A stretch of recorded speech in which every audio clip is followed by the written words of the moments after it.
बिस्मिल्लाहिर्रहमानिर्रहीम। अस्सलाम वालेकुम। हज़रत इस्माइल अलैहिस्सलाम ने जवान होने पर अमालेक की एक औरत से शादी की, जिसे बाद में हज़रत इब्राहीम अलैहिस्सलाम के हुक्म पर तलाक दे दी। इसका नाम अम्मारा बिनते साद था।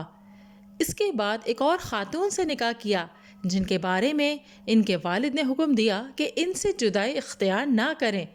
चुनाचे वो आपके निकाह में रहीं। इनका नाम सैयदा बिनते मजाज बिन उम्र जरहमी था।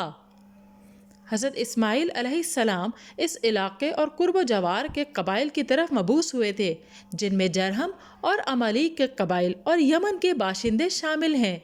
जब आपकी वफ़ात का वक्त आया तो आपने अपने भाई हज़रत इसहाक़ अलैहिस्सलाम को अपना कायम मकाम मुकर्रर किया और अपनी बेटी नस्मा की शादी अपने भतीजे ईस बिन इसहाक़ अलैहिस्सलाम से कर दी। इससे ईस का बेटा रूह पैदा हुआ।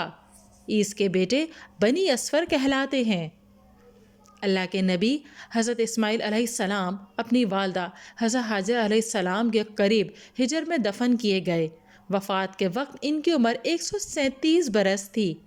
हज़रत उमर बिन अब्दुल अज़ीज़ रहमतुल्लाह अलैह से रिवायत है कि हज़रत इस्माइल अलैहिस्सलाम ने अल्लाह ताला से मक्का मुकर्रमा की गर्मी की शिकायत की, तो अल्लाह ताला ने इनकी तरफ वही नाजिल फरमाई, आप जिस जगह दफन होंगे मैं वहाँ से जन्नत की तरफ एक दरवाज़ा खोल दूंगा और आपको क़यामत तक जन्नत की हवा आती रहेगी।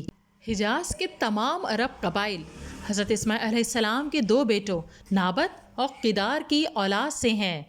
नाजरीन, अगर वीडियो पसंद आई है तो लाइक कीजिए, शेयर कीजिए, कमेंट दीजिए और चैनल को सब्सक्राइब कीजिए।